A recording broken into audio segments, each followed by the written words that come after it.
De façon à vous poser la question de vérification intérieure du véhicule, l'inspecteur vous demandera au préalable les 2 derniers chiffres du totalisateur kilométrique. Ici, je répondrai 98, puis l'inspecteur me posera la question de vérification intérieure numéro 98. Alors, nous allons tout d'abord nous intéresser dans un premier temps au tableau de bord. À savoir que tout ce qui concerne les questions de vérification intérieure pour le tableau de bord, le premier réflexe est de mettre le contact. Alors, pour allumer les feux de position, il suffit de s'intéresser au commando de gauche, je le tourne une fois vers le haut et j'ai mes feux de position qui sont allumés.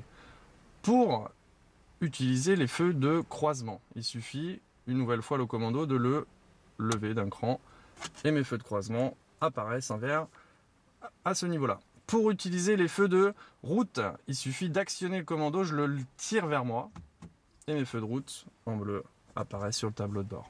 Pour les feux de brouillard, à savoir que les feux de brouillard, je vais les utiliser simplement en complément d'autres feux.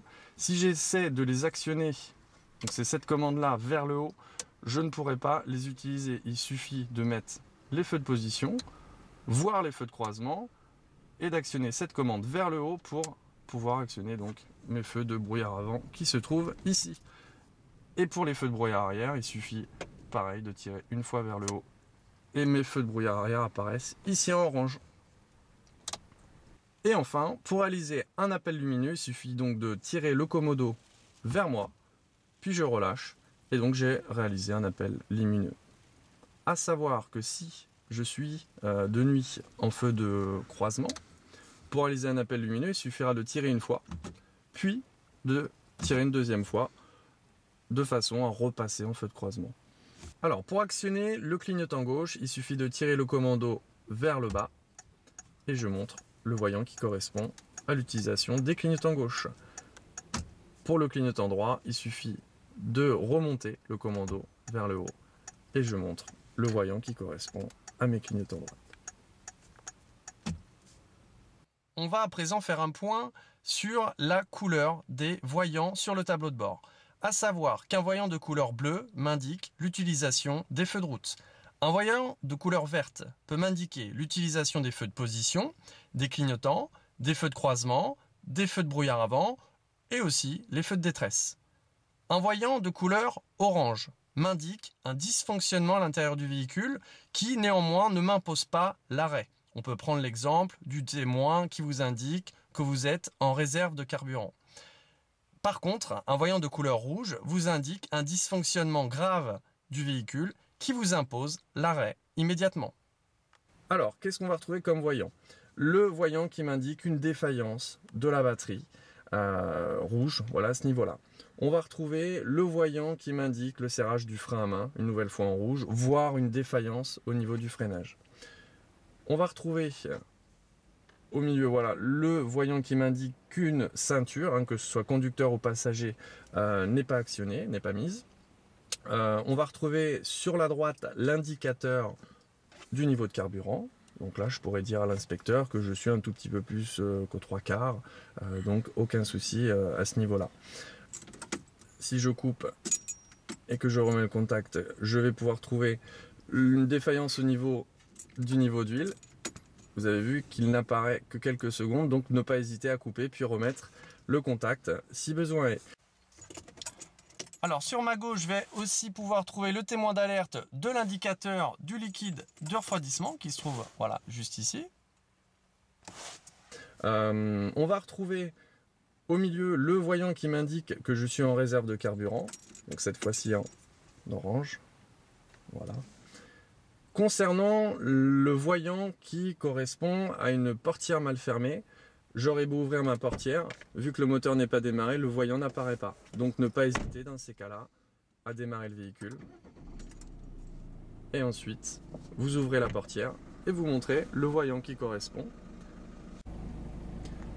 Alors, par rapport à l'utilisation des essuie-glaces, pour actionner l'essuie-glace avant, il suffit tout simplement de tirer donc l'essuie-glace vers le bas une fois. S'il pleut davantage, il me suffira de le lever d'un cran, voire deux, voire 3, en fonction de la pluie qui tombe. Pour les éteindre, il suffit de complètement descendre le commodo et ensuite, voilà, ils s'éteindront.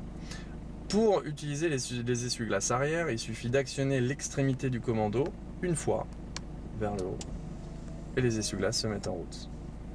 Pour les éteindre, il suffit de les redescendre. Pour actionner donc le liquide de lave-glace à l'avant, il va tout simplement falloir que je tire le commando vers moi, puis je relâche. Voilà.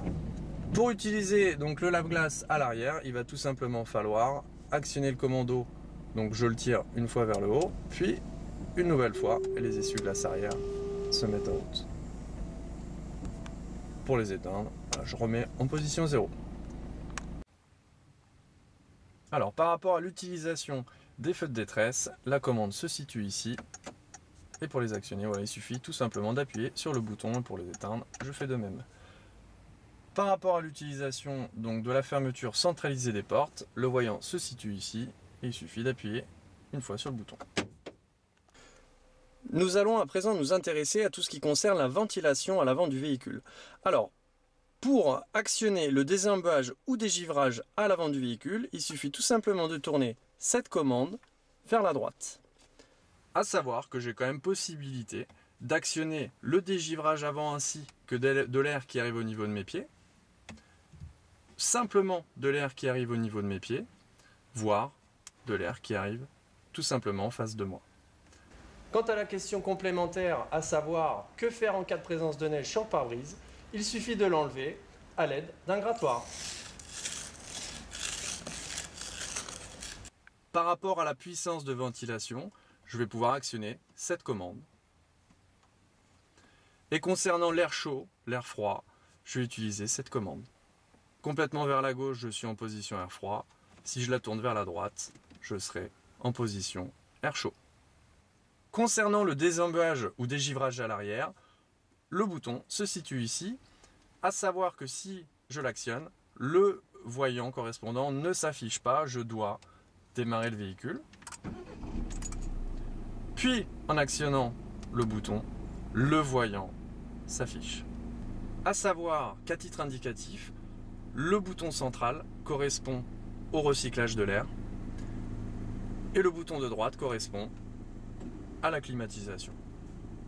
Par rapport aux volets d'aération qui me permettent de diriger l'air vers l'avant, j'en ai 2 centraux, puis 2 à l'extérieur.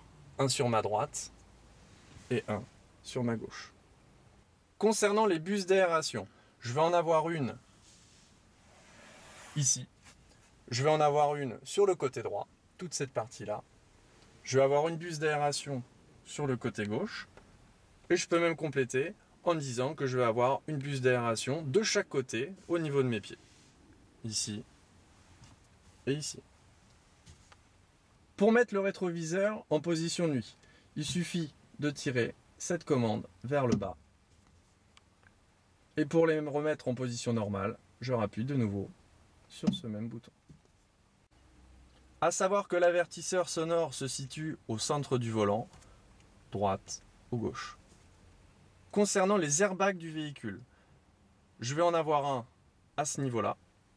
Je vais avoir un airbag face au passager. Je vais avoir un airbag aussi bien à droite qu'à gauche au niveau de chaque montant. Et enfin, un airbag à gauche de mon siège, ainsi qu'un airbag à droite du siège passager. Alors, concernant les documents présents dans le véhicule, je vais tout d'abord avoir les documents concernant l'assurance. J'ouvre la pochette et je vais avoir mes documents concernant l'assurance. Et je peux compléter avec la vignette d'assurance qui se situe au niveau du pare-brise. À savoir que le document qui correspond au certificat d'immatriculation du véhicule, ce qu'on appelle plus couramment la carte grise, c'est ce document que je déplie voilà, entièrement, qui correspond bien à ma plaque d'immatriculation. Et enfin, le constat qui se situe lui aussi dans la pochette, c'est ce document-là que je présente à l'inspecteur. Au cas où vous transporteriez un enfant dans un siège bébé adapté, bien sûr, dos à la route, pour désactiver l'airbag passager, il vous suffit tout simplement du côté passager d'ouvrir le vide-poche avant, puis, muni d'une clé, tourner sur Off. Concernant l'ouverture de la vitre conducteur, il suffit d'appuyer sur ce bouton. Et pour refermer la vitre, je tire le bouton cette fois-ci. Concernant le réglage de la hauteur des feux, la commande se situe à gauche du volant, ici. Concernant la boîte à fusibles, elle se situe en bas du volant, sur la gauche. Il suffit tout simplement de montrer. On ne vous demande pas d'enlever la partie en plastique. Par rapport au réglage de la hauteur du siège, la commande se situe ici. Pour remonter le siège, il suffit de pomper vers le haut. Et pour descendre la hauteur du siège, il suffit de pomper vers le bas. Par rapport à la commande qui me permet de régler la longueur de mon siège, j'ai une barre métallique qui se situe en bas de mon siège. En la tirant vers le haut, je vais pouvoir, à ma guise, reculer ou avancer mon siège. Concernant l'inclinaison de mon siège, j'ai une commande qui se situe sur ma gauche et je vais pouvoir donc, en tirant la commande vers le bas, incliner le siège à ma guise soit vers l'arrière, soit vers l'avant. Par rapport au réglage de l'appui-tête, pour le relever, il suffit tout simplement avec mes deux mains de pousser vers le haut. Puis pour descendre l'appui-tête, je vais m'aider de ce bouton sur la droite, j'appuie sur le bouton, puis je peux avec ma main gauche descendre l'appui-tête. Par rapport au réglage de la hauteur et de la profondeur du volant, j'ai une commande qui se situe en bas à gauche de mon volant. Il suffit de la tirer vers moi et je vais pouvoir régler la hauteur, mais aussi la profondeur en tirant ou en poussant. Et je n'oublie pas de rebloquer la commande en poussant de façon à bloquer le volant. Voilà, nous avons fait le tour des vérifications intérieures du véhicule. Je vous rappelle que vous pourrez retrouver l'intégralité de ces questions sur votre livret de vérification transmis par l'Auto-École Lefebvre. À savoir que si néanmoins vous avez d'autres questions, n'hésitez pas à les poser pendant vos leçons de conduite à votre moniteur. Et pour conclure, je vous rappelle que sur le site www.autoecolelefebvre.com, il existe aussi une vidéo sur les vérifications extérieures du véhicule. Je vous remercie.